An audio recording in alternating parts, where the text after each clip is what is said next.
Today we'll talk about Africa, once seen by Europe as the antithesis of civilization, the heart of darkness, in the words of a certain Joseph Conrad. Centuries later, Africa remains ignored. It makes news for its conflicts, poverty and exoticism. For the longest time, the world saw it as a lost cause. Then one country saw opportunity and thus began a new race for Africa, not very different from the scramble of the 19th century when colonial Britain and France wanted raw materials, slaves and geopolitical influence. Now in the 21st century, global powers are in more or less the same race. China, the United States, India, the European Union, Japan, Israel, Canada, all of these countries are in the race for Africa. And one country is emerging as the clear winner.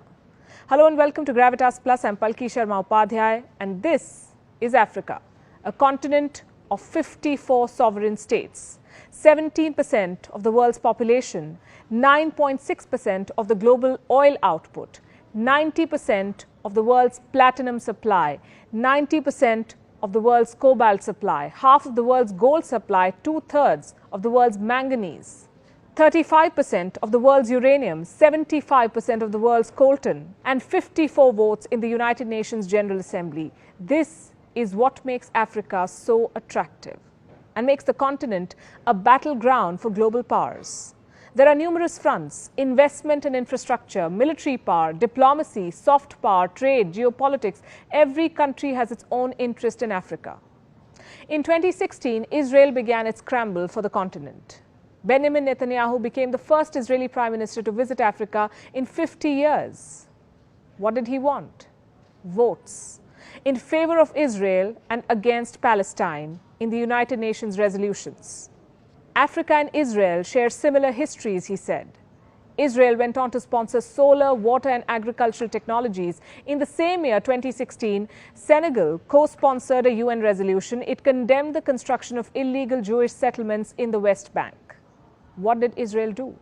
It cancelled the Mashav drip irrigation project. And this is just one example. Here's another one. The European Union has pledged more than $54 billion in sustainable investment for Africa. What does the EU want? Access to the African market of 1.3 billion people. Brussels has negotiated free trade agreements with at least 40 African countries. But does this ensure a balanced two-way trade? It doesn't. And no country has a bigger interest in Africa than China. China is funding 1 in 5 infrastructure projects in Africa. It is building every third one. Africa has an infrastructure deficit and China has a signed checkbook. Starting 2005, China has invested at least $2 trillion in Africa. It built 6,200 kilometers of railways, including the continent's longest railway line connecting Ethiopia and Djibouti. Beijing has also built the African Union headquarters in Addis Ababa. What does China get in return? A lot. Geopolitical influence to start with. Beijing is selling its culture, its currency. In Guinea-Bissau, exit signs are written in Mandarin. China has established at least 50 Confucius Institutes across 33 countries. Several African countries use Chinese currency. China also gets a strategic overseas base. In 2017, China built its first overseas base at the Horn of Africa, Djibouti to be specific. Djibouti connects the Mediterranean Sea to the Indian Ocean via the Suez Canal. The base has the capacity to accommodate 10,000 troops. China also gets a market to dump its goods. China is Africa's largest trading partner. Chinese trade has increased 40-fold in the last 2 decades. At least 10,000 Chinese firms operate in Africa. This is according to a McKinsey study. Africa has resources and China has access. Did you know that a third of China's investments in Africa are in the mining sector? And finally, it gets to debt trap Africa. But here's the thing, China is not the only country investing in this continent. It's not even the biggest. The United States is Africa's largest investor. It accounts for $54 billion of FDI stock. There are 600 American companies operating in South Africa alone. And this, even after the US president called Africa this. For the longest time, Africa was nothing but a war zone for Washington. It has over 7,000 troops deployed in the continent. They are spread across some 13 African countries, including Burkina Faso, Cameroon, Central African Republic, Chad, Democratic Republic of Congo, Kenya, Libya, Mali, Mauritania, Niger, South Sudan, Somalia, and Tunisia. For the US, Africa was a continent for counter-terrorism operations. What happened then? Why is the US suddenly interested in Africa? The answer is this.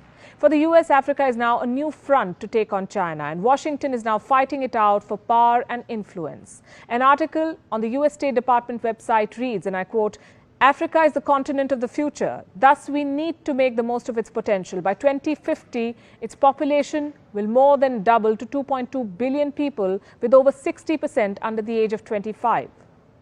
Where is Africa's interest in all of this? Also, what about India? What role does India play in this continent? New Delhi's ties with Africa date back to the time of Mahatma Gandhi. India was part of the Bandung Project of 1955. New Delhi supported Africa's anti-colonial struggles. It supported the liberalization movements in Ghana, Algeria, Tunisia, Morocco, Angola, Mozambique, Guinea-Bissau. India also raised the issue of racism in South Africa. It will be unfair to say, though, that India's newfound interest in Africa has nothing to do with China. In 2018, Indian Prime Minister Narendra Modi toured key African states just ahead of Chinese President Xi Jinping's visit. In 2018, India decided to open 18 new embassies in Africa. India has defense partnerships with Zambia, Nigeria, Ghana, Ethiopia, Botswana, Uganda, Mozambique, and Namibia. New Delhi is currently training African military. Indian company Airtel is a dominant telecom firm in Africa. New Delhi is offering 50,000 scholarships to African students. Despite everything, India is far behind China in the race for Africa. China's Belt and Road Initiative has sealed its hold on Africa. If in the 1900s Africa was colonized with force, in 2020 it is being trapped by loans. China accounts for 14% of sub-Saharan debt. In Kenya, the volume of Chinese loans is 6 times that of France, which is the country's second largest creditor. And Sri Lanka can tell you what happens when Chinese loans are not repaid.